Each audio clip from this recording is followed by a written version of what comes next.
Ibu-ibu wal hadirat jamaah majelis taklim, itulah lugat atau terjemah Sundanya.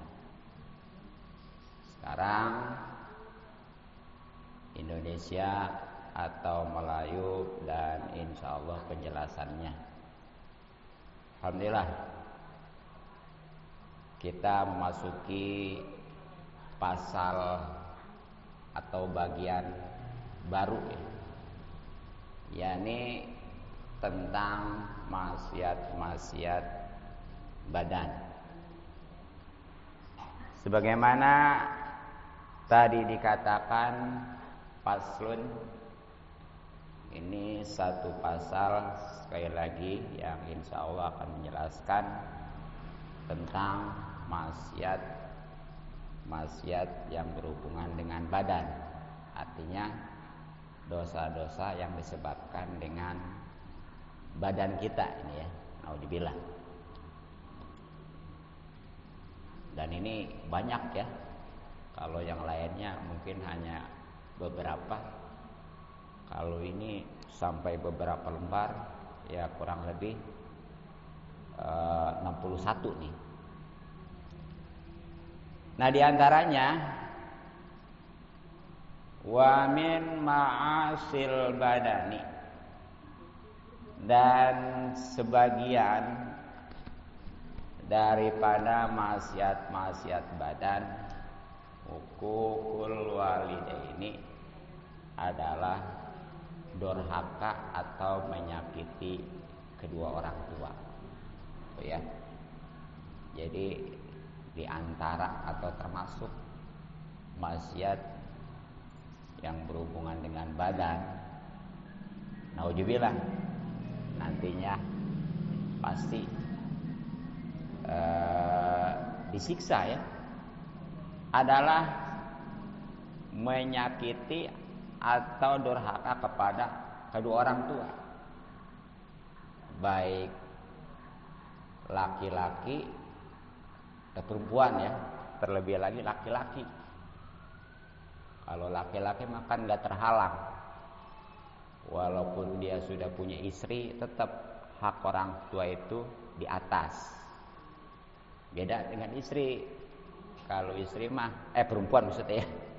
Kalau perempuan mah tergantung. Kalau memang dia belum punya suami, nah itu di orang tua memang. Tapi kalau dia ada suami, yaitu di suami surganya. Nah, orang tua yang hati-hati jangan sampai disakiti, didurhakai, ini baik orang tua yang masih ada maupun yang sudah meninggal. Jadi bukan berarti yang masih ada aja sering ngecewain, sering nyakitin. Ternyata yang udah meninggal juga bisa jadi.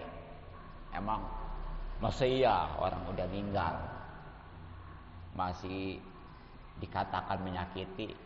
Ya contohnya kan orang tua, harapannya baik yang masih ada yang sudah meninggal, bahkan memang aturannya ya, ini si anaknya harus jadi soleh-solehah.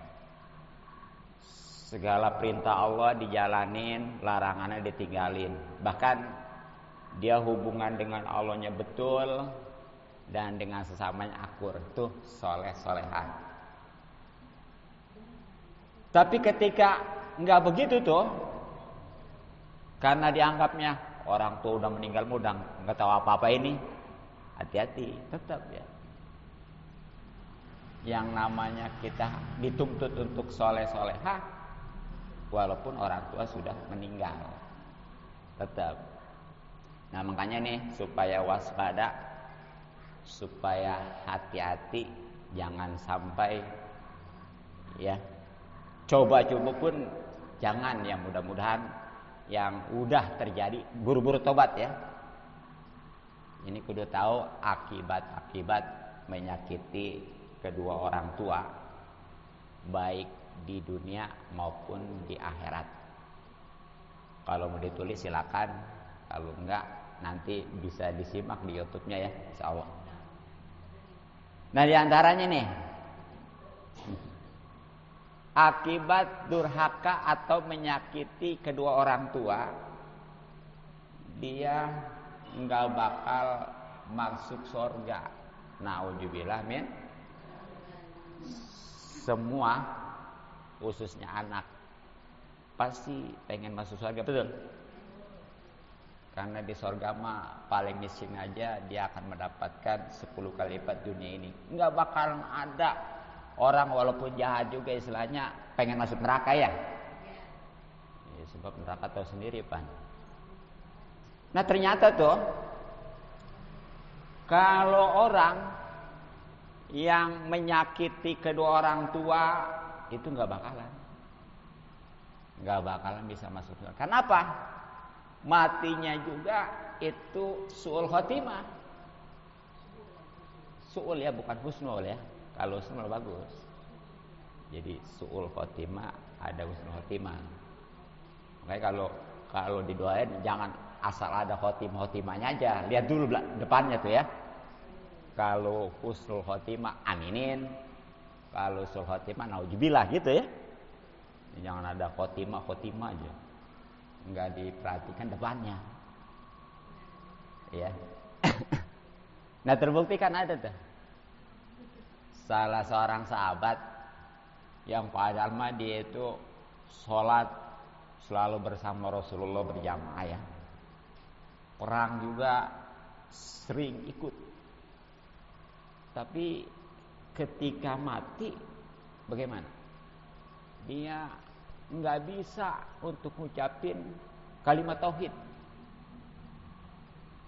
Walaupun yang nuntunnya itu, yang nalkinnya itu Rasulullah langsung, tetap nggak bisa. Padahal orang ukuran di situ husnul khotimah dan sul khotimah tuh waktu matinya bisa nggak ngucapin kalimat tauhid. Makanya tuh kalau ada orang yang lagi sakatul maut ya, itu kalau kasihan nih terutama keluarga, perhatikan, pastikan, yakinin bahwa dia matinya itu ya bisa ngucapin kalimat tauhid, apalagi syahadat mah ya minimal Allah gitu. Sehingga nanti dia husnul khotimah. Jangan malah ribut apa gitu ya, perhatiin begitu. Nah ini ya, jadi sahabat itu nggak bisa ucapin kalimat tauhid. Akhirnya Rasulullah bertanya, apakah ini masih punya orang tua? Ada wahai Rasulullah, tapi cuma ibunya. Orang tua laki-lakinya mah nggak ada, udah meninggal. Akhirnya dipanggil tuh ibunya. Ya disuruh ditanya kenapa gitu ya. Ini anak bisa gini, padahal mah sahabat ibadahnya luar biasa, bahkan ikut perang juga ya, yang jaminan itu bisa syahid. Tapi nggak bisa nih ucapin kalimat tauhid yang nantinya nggak ada harapan untuk masuk surga. Akhirnya kata ibunya, kalau kata bahasa ini mah bohongan sih ya. Gara-gara punya bini ya, itu mentingin bini, saya mah disakitin mulu. Tuh, kalau suami ya. Akhirnya kata baginda Nabi, yaudah, sekarang mah ridoin aja, ridoin. Gak bisa ya Rasulullah. Walaupun bagaimana saya sakit di sini. Enggak, pokoknya bagaimana juga. Akhirnya nih ya, Rasulullah menyuruh para sahabat untuk ngumpulin kayu bakar. Nah, mau ngebakar si anak ini nih. Nah, barang begitu udah dikumpulin ya,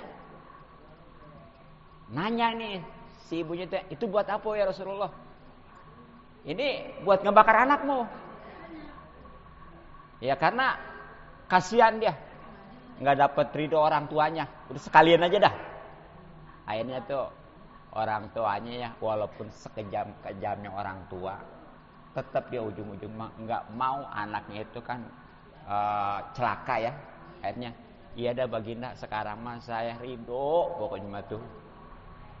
Nah begitu ridho mah tuh mengapan orang tuanya, itu anaknya bisa ngucapin kalimat tauhid sehingga alhamdulillah bisa husnul khotimah. Itulah yang namanya sahabat apa? Al-Qomah ya. Tuh. Ayo Bapak itu. Nah, kemudian juga nih yang selanjutnya ya, akibat durhaka kepada kedua orang tua nih. Itu di dunianya juga dapat murka Allah. Kenapa?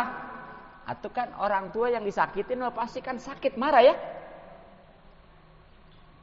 Emang nggak boleh orang tua sembarangan ngemarahin, nyakitin anak.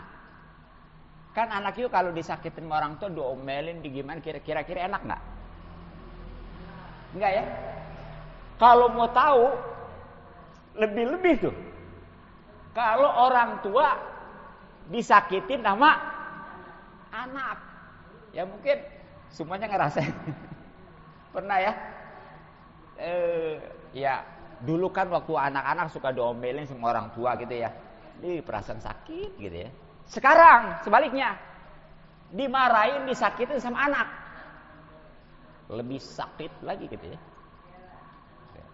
Sama suami juga itu nggak boleh sembarangan nyakitin istri, sebab sakit juga ya. Oh iya. Tapi kalau mau tahu, suami lebih sakit lagi. Makanya itu tadi ya. Kan surganya seorang istri di suami, surganya anak kan di orang tua ya. Makanya wajar kalau tadi anak disakitin sama orang tua nggak enak emang. Tapi sebenarnya lebih nggak enak lagi, lebih sakit lagi kalau anak nyakitin orang tua atau orang tua disakitin. Sama juga suami nggak boleh sembarangan nyakitin istri, karena itu juga ya sakitnya di sini. Ternyata kalau mau tahu itu lebih sakit lagi kalau suami disakitin istri. Iyalah. Itu pokoknya mah kalau memang suami macam-macam ya jangan kalau memang dia soleha jangan dibalas. Tunjukkan saja kesolehannya dan dia doain, jangan malah balas-balesan. Atau itu mah sama gilanya ya. Suami begitu lagi. Oh, saya juga bisa. Jangan ya.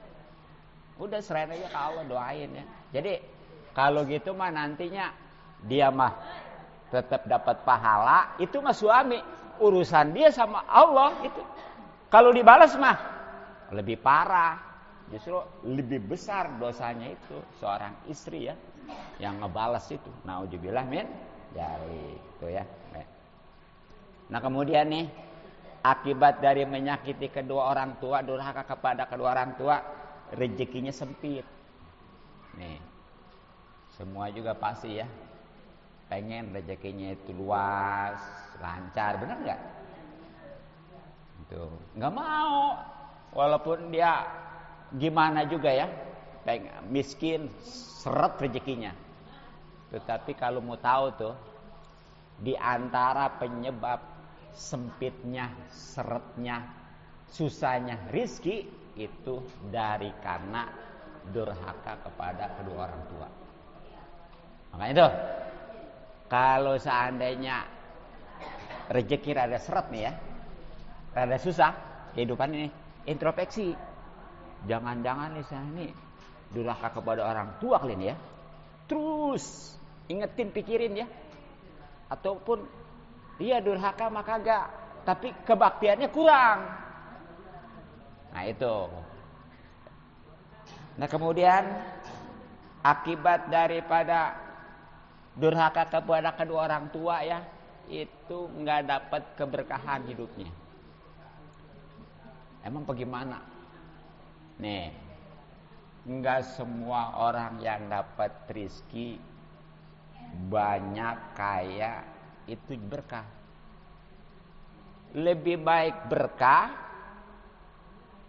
ya, walaupun gak banyak, daripada banyak nggak berkah. Coba kalau suruh milih, enakan mana ya? Sedikit berkah, banyak nggak berkah. Sedikit berkah ya, bagus ya. Ntar ada yang jauh suka banyak berkah, atau itu banyak itu. Iya. Nah, apa sebabnya? Kalau berkah mah sedikit juga cukup.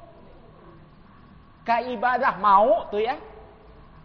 Itu kalau berkah. Ya termasuk keluarga juga nanti enaklah dibawa menuju atau mendekat kepada Allah ya. Itu kalau berkah. Tapi kalau nggak berkah walaupun banyak, habis-habisan. Seandainya, saya mah walaupun durhaka kepada kedua orang tua juga, saya mah tetap kaya.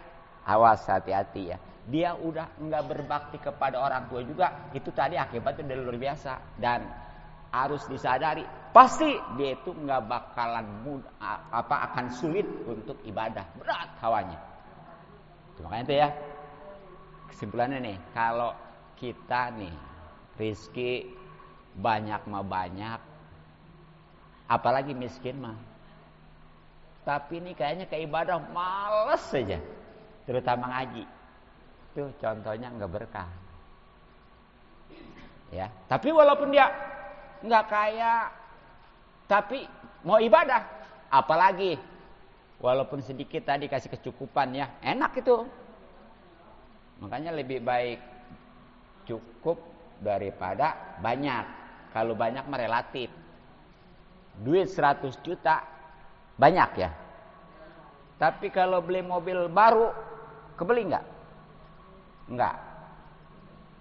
Nah, kalau bicara cukup, mobil harga 200 juta. Ada duit nggak? Ada. Cukup 200 juta. Jadi mendingan cukup daripada banyak, ya.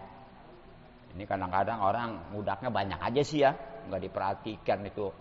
Mau cukup mau kagak, mau berkah mau kagak, bahkan nauzubillah dari caranya ini menghalalkan segalanya. Nggak peduli mau haram, yang penting mah dia jadi dapat banyak, kaya ya. Dan memang sekarang tolak ukurnya salah sih. Kalau orang zaman dulu nih ya, yang menjadi tolak ukur akhlak. Walaupun miskin, kalau berakhlak, beradab, dihormatin, dihargain. Dulu. Ya. Sebaliknya, walaupun dia kaya, kalau nggak berakhlak, enggak. Sekarang mah beda. Yang kaya, yang dihormatin ya, yang dimuliakan ya. Makanya orang tuh ada yang nggak peduli mau pagi mana, yang penting kaya. Sebab nanti saya kalau kaya mah bakal dihormatin tuh. Begitu ya. Jangan kita begitu. Nah kemudian ya, akibat daripada menyakiti kedua orang tua nih, nauzubillah, ini di dunia juga akan disiksa, diazab. Emang bagaimana itu? Contohnya tuh, kan ada yang istilahnya cerita maling kundang ya. Tahu maling kundang? Tuh ya. Iya. Itu kan di dunia tuh dikutuk gitu ya. Itu mah terlepas dari apa itu fiktif ataupun gimana gitu ya. Tapi sebenarnya banyak orang-orang yang celaka hidupnya gara-gara nyakitin, durhaka kepada kedua orang tua. Coba ya. Nah kemudian nih, akibat daripada menyakiti kepada kedua orang tua, amal ibadahnya nggak diterima. Kita makanya mau ibadah malas-malas juga ya, dibelain ya, dipaksain ya. Pengen ibadah kita diterima, betul. Khususnya untuk bekal nanti di akhirat. Tapi gara-gara dia itu durhaka kepada kedua orang tua, jangan harap. Makanya nanti Ada nih ya orang yang di dunianya itu rajin, ternyata begitu di sono nggak ada itu, nggak hilang itu ya. Nah itulah karena nggak diterima ya. Nah belum lagi kalau orang yang menyakiti kedua orang tua itu ya, udah jelas lah tadi karena disiksa masuk neraka. Kemudian terutama ya bagi seorang yang memang nggak mampu jihad ya, itu dia aturan dapat pahala jihad syahid jadi enggak. Kan ada tuh dulu ceritanya ya. Jadi ada orang yang istilahnya mau ikut perang bersama baginda Nabi sallallahu alaihi wasallam. Tapi begitu ditanya, "Kamu masih punya kedua orang tua?" "Iya wahai Rasulullah, bahkan orang tua saya itu sangat membutuhkan bantuan saya." Nah udah, kalau emang gitu mah sekarang kamu gak usah ikut perang, udah urusin aja kedua orang tua kamu. Insya Allah kamu juga akan mendapatkan jihad ataupun syahid. Nah ini karena saking besarnya tuh ya keuntungan daripada berbakti kepada kedua orang tua, sebaliknya sangat juga ancamannya bagi orang yang durhaka kepada kedua orang tua ya. Nauzubillah min dzalik. Nah kemudian wal piroru dan lari minazahfi dari wal piroru dan lari minazahfi daripada barisan perang. Nah ini juga sama nih ya, termasuk dosa maksiat yang nantinya disiksa yang hubungannya dengan badan. Seperti gimana contohnya nih ya, umpamanya gini,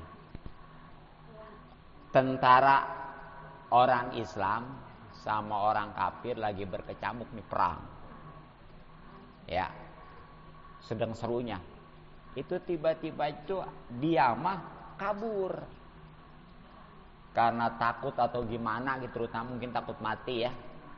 Padahal mah kalau orang beriman mah perang itu nggak ada ruginya, menang dapat ghanimah, dapat harta nanti ya, kalah juga bahkan sampai mati dia itu justru langsung masuk surga. Nah ini karena kurang keimanan lari nih. Iya, lari ya. Nah itu beban itu termasuk dosa besar yang tentunya harus taubat secara khusus ya. Bahkan kecuali nih kalau memang dianya nyari strategi ya, karena kayak ini kalau cara dia langsung perang aja ini nggak bisa dikalahkan, akhirnya dia mundur dulu loh untuk cari bantuan atau kekuatan lagi ya, itu nggak apa-apa. Tapi yang jelas dasarnya mah nih lari dari peperangan itu, medan perang itu termasuk dosa besar. Kemudian ya pastinya juga ancaman neraka tuh ya, bahkan tadi nggak dapat sama ya pahala jihad tuh. Makanya kan ada ceritanya nih, orang begitu di akhirat nanti dia tiba-tiba aja, jangankan ini lari ya, dia perang aja nih sampai mati, kalau niatnya salah itu tetap nggak masuk surga. Ceritanya ada nih ya, orang karena dia memang mati di medan perang dulu ya, begitu di akhirat dia nagih, karena orang yang mati di medan perang katanya balasannya langsung masuk surga. Ternyata bukan masuk surga, dia malah dimasukkan neraka. Protes, ya Allah bagaimana ini, saya kan udah mati di medan perang tapi kok masih dimasukkan neraka? Ya emang kamu itu memang mati di medan perang, tapi niatnya bukan karena membela agama Allah. Terus pengen disebut pemberani, pengen disebut pahlawan, pengen dapat bayaran dan lain sebagainya. Nah itu tuh hati-hati. Ya itu yang segitunya kayak yang perang sampai mati niatnya salah, udah tetap rugi ya. Apalagi tadi yang kabur mah. Ya ini walaupun mungkin belum terjadi sekarang, tapi kalau di Timur Tengah mah udah ya. Seperti sekarang kan rame tuh apa? Rwanda yang namanya Palestina mah dari dulu ya. Udah berapa puluh tahun tahu. Itu hebatnya orang Palestina disuruh pindah juga nggak mau. Tuh. Ini syariatnya nih. Kita kalau nggak ada orang Palestina ataupun orang Palestina itu begitu disuruh dipindah ke negara mana gitu ya, biar aman, mau, kita dosa semua. Apa sebabnya? Kewajiban ngejaga Masjidil Aqsa. Itu wajib itu. Kalau nggak ada sama sekali yang mempertahankan Masjidil Aqsa, dosa semua. Umat Islam termasuk kita nih. Makanya alhamdulillah tuh ya, orang Palestina. Dan sekarang kan merembet tuh gara-gara Iran ngebela Palestina ya. Bener nggak? Iya. Akhirnya mah, wow, udah tuh Israel, Amerika dan sebagainya. Seru ya. Kan di TV juga rame tuh, bomnya udah macem-macem itu ya. Iya. Sekarang memang perang pakai bom. Sekarang mah nggak kudu fisik langsung ya. Sekarang dari negara-negara yang istilahnya jarak ke ribuan kilometer bisa sekarang mah. Ya kan itu kemarin tuh ada ini ya. Jadi jarak dari Iran ke Israel itu sebenarnya mah kalau naik mobil kurang lebih sekitar 6 jam 7 jam.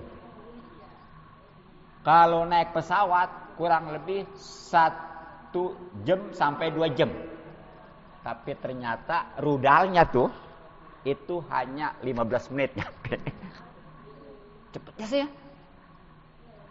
Nah makanya nih ya, pokoknya mah terlepas dari siapapun, kalau memang yang ngedukung, ngebela Palestina itu kita apresiasi. Apalagi kalau memang itu umat Islam ya, kita doakan.